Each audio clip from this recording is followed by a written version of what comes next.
Hello. Happy holidays, if that's applicable. Welcome back. My name is Genevieve Gravel, and I'm a storyteller.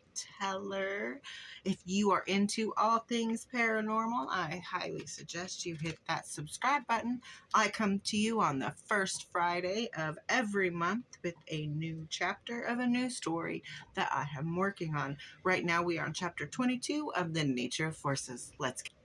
After 71 years of darkly colored dreams, I begin to dream in bright colors, filled with light and life. Dreams of beautiful women wearing clean clothing, and they lounge in leisure. There are twins and mothers, birds, cats, and dogs, and the twins, they look to be of my age, but they act as if they're nothing more than children. One is drinking lemonade, and the other sucks on a giant lollipop that's the same pinks and whites as her flouncy dress. Do you feel that, sister? Phoebe says to Penelope. Elise looks from her window. The raven, whose eyes shine brightly, sits on her shoulders, and tears fill the beautiful woman's eyes. In a rare moment of vulnerability, she looks to the outline of the dark mountain, planked with tall trees, illuminated with streaks of white and grays from the dullened sun-setting rays.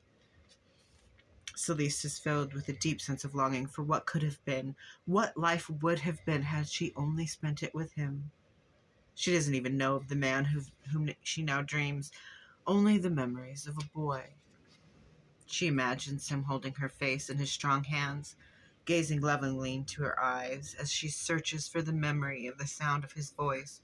For every moment spent apart, there has been a moment of longing, longing for embrace, longing for remembrance, longing for his presence. Phoebe and Penelope interrupt Celise's thoughts with some urgency. Celeste, we sense magic. Come, strong magic. Come quickly. The twins call to her. Phoebe and Penelope interrupt Celise's thoughts with some urgency. Celeste, come, we sense magic. Strong magic. Come quickly, the twins call to her. Their beautiful, clear eyes of crystal blue, piercing and bright, lined with long, lush, blackened lashes, pierce my soul. I've never seen such beauty. As the twins part hands, their eyes turn gray and harden to stone marble. The skin around their eye sockets become red and swell as the skin dries and cracks, turning to shiny scales of iridescent grays and blues. The holographic orb appears in the center of the three women. They look in the orb and they see a man and a woman walking from the exit of a bar, arm in arm, laughing. The man drops his hand around her waist, and the woman's hand in turn caresses the cheek of his buttocks. They stumble from the curb, and she looks up to see a young woman, not much more than a girl, and my first thought was she could have been 18 years of age. But in this day and time of my dreams, Alexis has a quiet androgyny to her. She's stunning, with the deepest brown behind her ebony eyes. Men and women are drawn to her beauty and her strength, but they never stay more than a moment. Her rebellion pushes them all away. As she walks alone down the dark street, the night's air rises like smoke around her lean frame, and she notices them watching her, the lovers.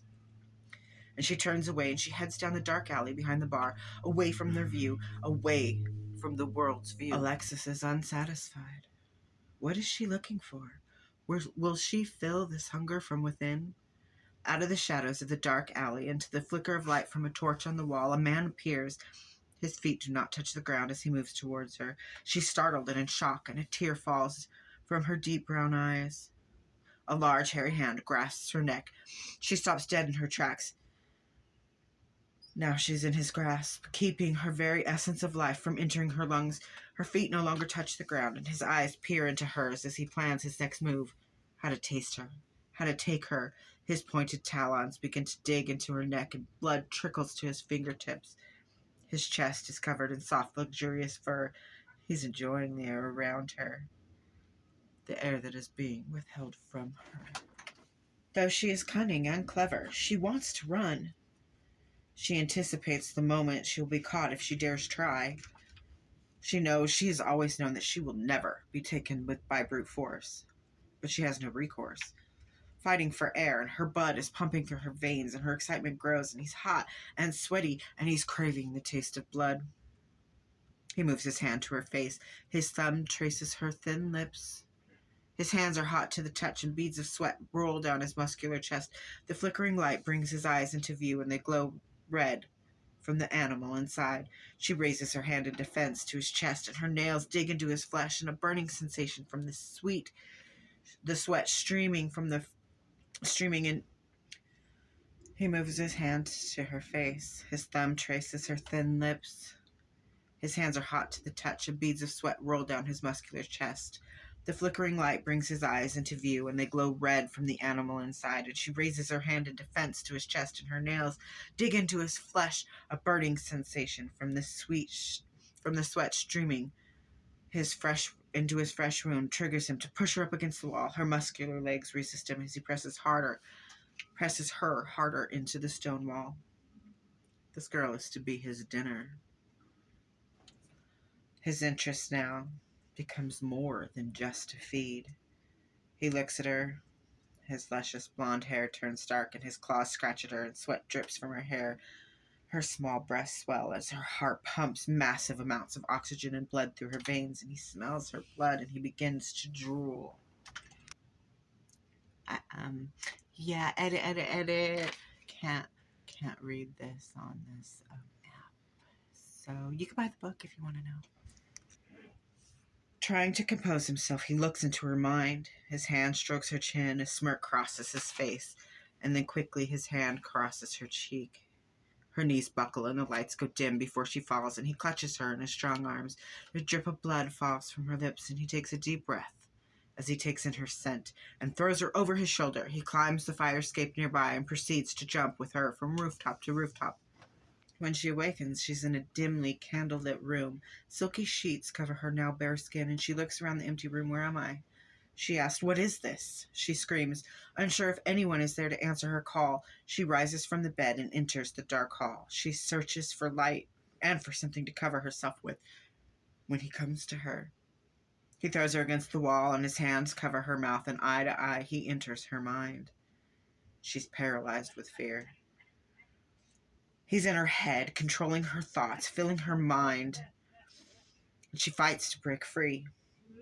She tries to scream, but no sound will escape her. She continues to scream in silence for him to release her, yet try as she might, no sound will escape her, and no movement will befall her. Yet she can feel every essence of her being, though she cannot move. Alexis feels his gaze upon her body, and she struggles to break free. Her will is strong, and she arches her back, and she fights to free her mind from him and break free of his grasp. She can see her future if she is to lose this fight. She sees herself naked, chained with her arms above her head in a dungeon made of stone, as a prisoner for him to do as he pleases when he pleases. But now he's shocked.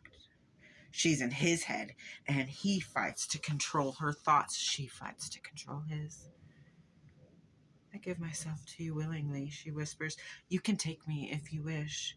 I will not fight. Remember, for this is a promise. Never again will you taste anything so sweet. Never again will your hunger be fulfilled as it is in this moment."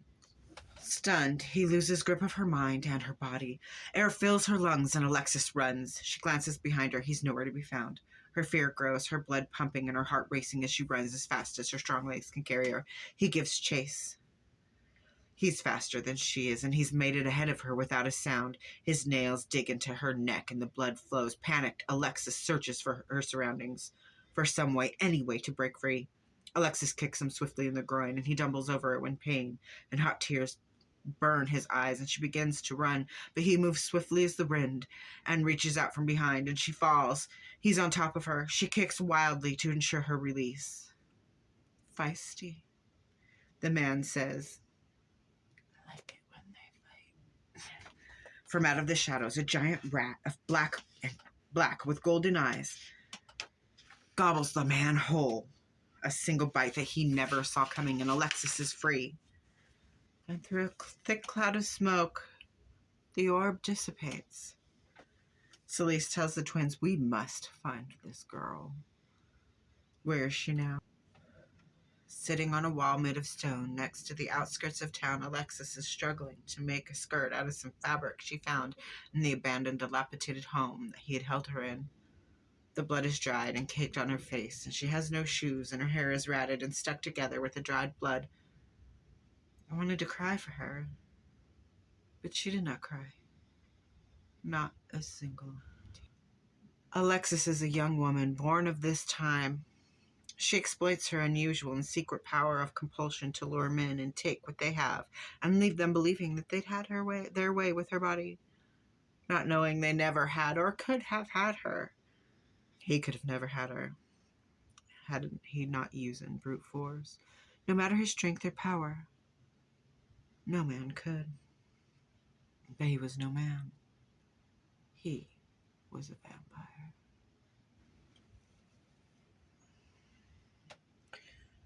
She had come from an orphanage, knowing nothing of her beginnings, only loneliness.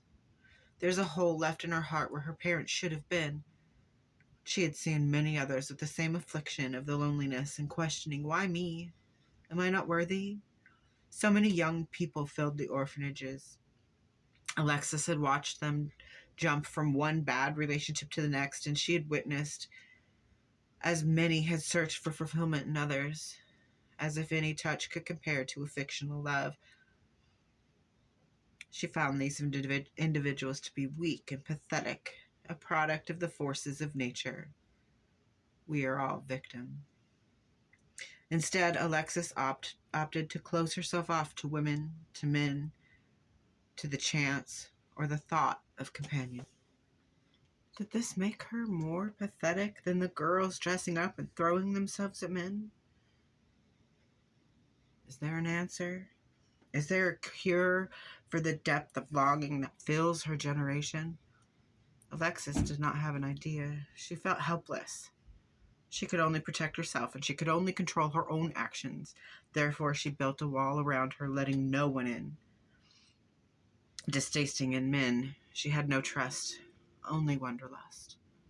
She was a fighter. She was a survivor. Alexis pulled her knees to her chest for warmth. She took a scrap of bread she had found and took a small bite as a small red-eyed rat approached her. Rat, scary little thing, it followed her everywhere. Without hesitation, she took a piece of bread and held it quickly to the other ugly creature. And he took it as she proceeded to talk to the rat as if it could understand. And perhaps it does. It too lives a life of solidarity, always on the outside, feeling as if it's not worthy of the skin it's in or this wretched air it breathes. She believes she's someone to fear, but never to love. To know the joy of family or the warmth of home, she experiences that only in a daydream. Although the people of Alexandria would never turn away anyone in need, she had always had a place to lay her head and a meal to fill her belly.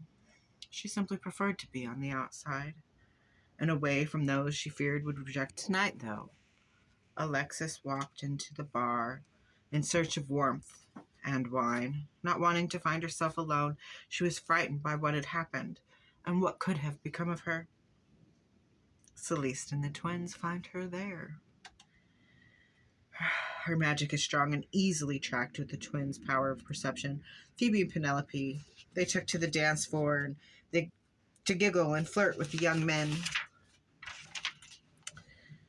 They're so sweet on the surface, and all that shines from them seems so innocent. But they could and did use their knowledge of the supernatural to harm, dismember, and even kill. And then they would reanimate the corpses only to kill them a second time. The girls were relentless in their play. Twins sat at the bar as if they were the queens of men, making jokes loudly and debating with the barkeep over every little thing. Penelope said to the bartender, "We want fresh berries in our vodka." And he responded, "You know berries are rationed. I don't have any." "But I wanted," Phoebe replied. Penelope laughed and demanded the berries. "Go pick some, then." "Pick some," he played back. "From where, pray tell, should I pick these so-called berries?" "From the greenhouse. Break in. You know you can," Phoebe replied seductively. The girls giggled hand in hand as Phoebe leaned into the barkeep and whispered, "Do it, and I'll let you." Phoebe whispered into her sister's ear, "I'm going to tell him you think he's gross and to stop looking at you." "No, don't. I want him, please. We can take him together," Phoebe begged. letting go of her sister's hand, and with it her sight. Penelope got up and left. I had not realized until this moment the twins were blind without each other. To see the things of man, they must touch, and to see the ways of magic, they let go. But without each other, each of them were stuck, drowning in a sea of darkness. Now Penelope finds her way through the sea of people, holding out her hands, feeling her way, and turning back, she beckons to the barkeep. She had left her sister blindly at the bar, but in her mind's eye, she could see her sister seduce the young man, and she watched her sister take the boy to the alley. Whose death was that? Alexis wondered. Celeste, who was flanked by admirers, glided to Alexis. With a drink in hand, Celeste looked at Alexis square in the eye. Celeste took no mind of the men and their "my penis is bigger than your tails." She said nothing. She had learned a long time ago the simple nature of men, and controlling them and their thoughts and actions had become second nature to her. A deep, intense stare is exchanged between the women in the dark bar. Celeste took Alexis by hand. In an intense moment, Celeste peered into Alexis's eyes, and for the second time this evening, her mind had been held captive. Alexis sees fires, the face of a man, and the moon going black, and Alexis sees with her eyes, but not her body. She's lost and confused in Celeste's gaze, and Alexis sees a blade slash and blood pour from a faceless body, and thunderstruck, she's struck back to reality. "Leave," Celeste commands, and without a moment's hesitation, the men moved on. Alexis and Celeste stood for a long while in silence, and Celeste offered a cigarette to Alexis. Still with no words exchanged between them, she accepted, and as she put the smoke to her full wet lips, Celeste lit it with nothing but a whisper of breath. "You shall come with me. I can teach you," Celeste said, and with a nod, the women took their leave into the dense night air. The chill was refreshing to Alexis. Her anxiety of not knowing what to expect and the feeling of loss of control warmed her to the bone. She could feel the heat rise in her cheek with every pounding beat of her heart. Trying to hide the shaking of her hands, she tucked them tightly into her. Celeste is wrapped tightly in a gown of black leather and furs, and feels no cold air. They make their way up the mountain to the coven, leaving the twins to their own vices. I'm sure the bartender took his last breath as the women reached the castle. The two women emerged from the black of death and despair into the green trees and the grassy fields and emerald waters that surrounded the grand castle, with a single bridge that served as the entrance and the only exit. They crossed the bridge of stone towering over the moat below and up the walkway to the courtyard of trimmed grass. Alexis had never seen such life before. The trees, intentionally planted, 6 in all, flanked each side of the stone walkway, leading to the carved fountain, circled by flowers of purples and yellows. Alexis had seen pictures of great works of art of the metropolis at school as a young one. This, though, that stood in front of her with all its glory, with bright greens and moss and frogs that croaked in the background. She couldn't believe it. Alexis took pause and looked at the grand statues that had surrounded the two women, and Alexis tilted her head, looking up at the statue's eyes that seemed to be watching only her. Her gaze caught the clear night sky of midnight blue, and shining down upon her must have been a million stars. She stared on in amazement. She had heard of places luxurious as this in myths told by elders. However, it had only existed in her imagination. Never did she believe that a castle like this could exist when made of stone and surrounded by a large wall filled with light and life. The women enter the castle. Celeste rung a bell, and a woman of seemingly the same age appeared. "Take this girl to the west wing and make her up a room. She'll be staying with us from now on," Celeste said, then left the women in an awkward silence. Cherie said with a welcoming smile. Alexis responded. "Welcome to the coven," Cherie said. "Coven? Is that what you call this place?" Alexis asked, laughing. "No, that's what we call us. This is our home," Cherie responded. The grand entrance was flanked with gold, and a large potted plants and flowers that filled the air with a sweet scent. A large marble table sat in the center of the entrance, with a candelabra of gold illuminating the entrance before the winding stairs. The two women proceeded to the floor above. "Here's your room." Cherie motioned into the room with high ceilings. In an alcove encased a huge overstuffed bed with pillows and furs, and was flanked by walls of lightly colored wood. Red roses sat on the bedside table in a vase made of stained glass. Soft light shone through the window that overlooked the garden. "Breakfast is with the sunrise. If you miss it, you can feed yourself. We all do our fair share, so figure out your talent quickly," Cherie instructed as she tucked the silk sheet into the perfect corners on the mattress. "Okay, wait. My room?" Alexis found herself left alone in this strange new place. She moved quickly, exploring the room around her. She opened a large door and entered a room with tiled floors. Water flowed down the far wall of stacked stones, filling up a large basin. A near fire warmed the bath. Candled sconces cast a dim glow over the luxurious space. Alexis removed her clothing and sunk into the warm bath. She sat in the bath in meditation. She contemplated the contrast of the vibrant life enclosed, trapped in this wondrous place, while just a mile below, humans struggled to hold on to humanity. How is this possible? She asked herself. After her bath, Alexis wrapped herself in a soft silk robe from the closet that was filled with clothing, and she looked out the window at the stars and the shadows of the swaying trees for what seemed like an hour before laying down on a soft bed and placing her head on many pillows. Pillows. I can't believe this is my life. Never have I felt so... She didn't even have a word for comfort. And then she drifted off into the longest, deepest sleep of her life, warm and dry. She didn't intend to sleep through breakfast. In the early afternoon, Alexis arose to find the sun shining on her face. She dressed in a cotton gown that was left on her bedside table. She wasn't accustomed to wearing these types of dresses. She fussed with the fabric. Her old clothes had been removed from the bathroom, or she would have changed into those. Her stomach began to rumble from hunger, and she walked down the hall and slowly down the winding stairs, following the sounds of people talking. Alexis entered the kitchen to a sight. The twin girls from the bar, bumping into everything in sight, continuing their argument as if Alexis wasn't there. "How could you? You knew I wanted him. We could have shared. You did that just to hurt me, to play with me. How could you be so cruel when I'm the only one who sees you?" One girl, dressed the same as the other, says in a totally rude tone. "Maybe I'm just sick of you. You're always there, so clingy, so needy. I want my own life, my own space, away from the likes of you," the other responded. "For your information, sweet sister, you can't see without me."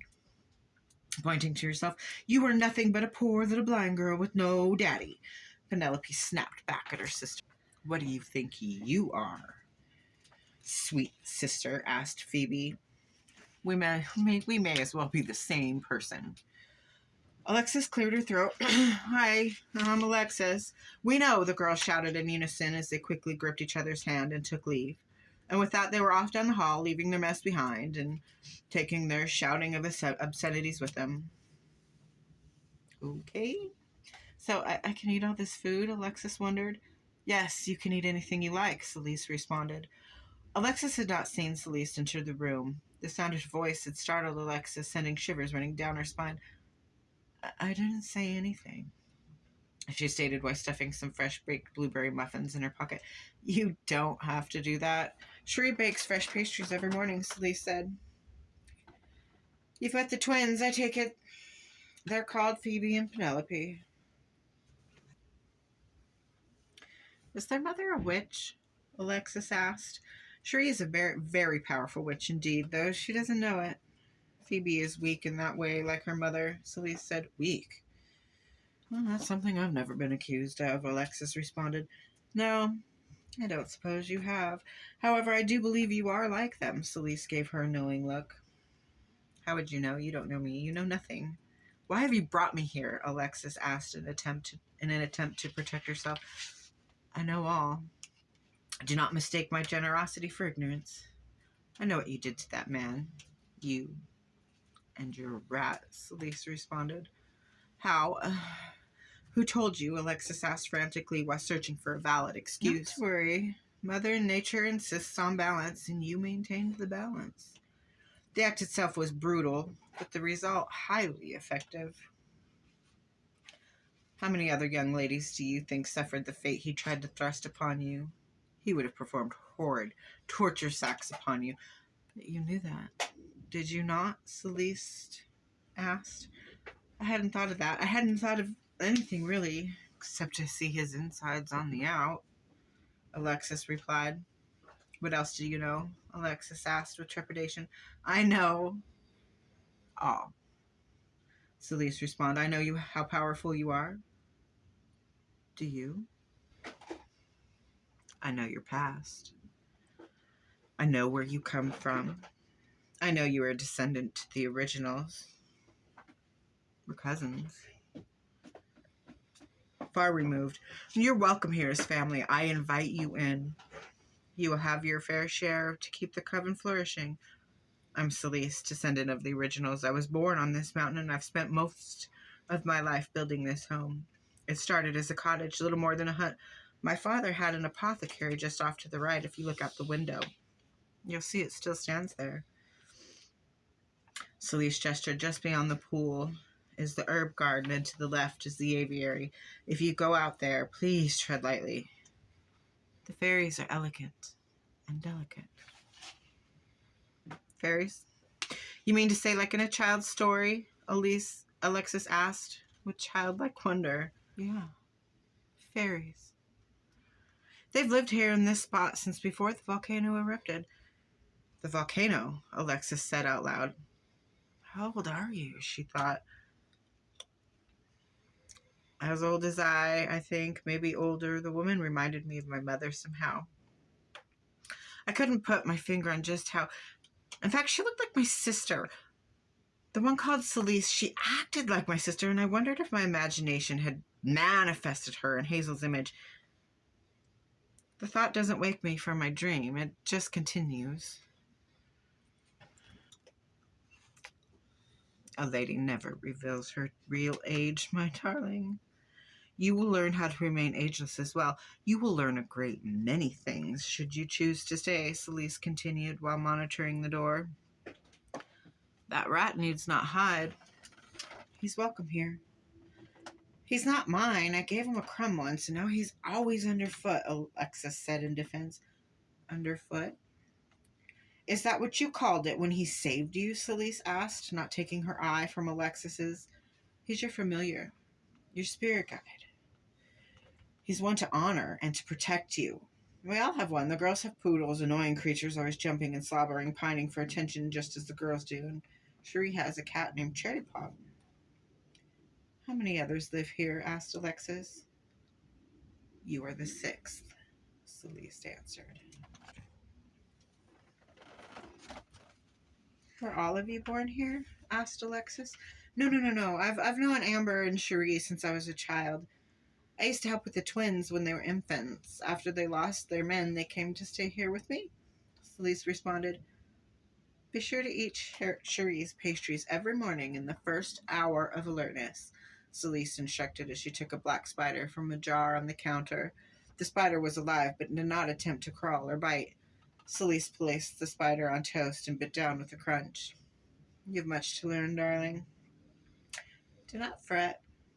You're in the right place now. Alexis tried to play it cool. However, she was alarmed. Celeste smiled and said, the spiders are baked into the breakfast. This will bestow lasting youth upon you and ward off illness and slow the aging process. Though they're much more effective raw. You see, I'm not as I seem. I've been on this plane for many centuries. Be sure to eat your breakfast, darling. Celeste took her leave, leaving Alexis alone to eat not one, but 3 muffins. She let the live spiders be. Thank you so much for joining me for Chapter 22 of The Nature of Forces by Genevieve Gravel.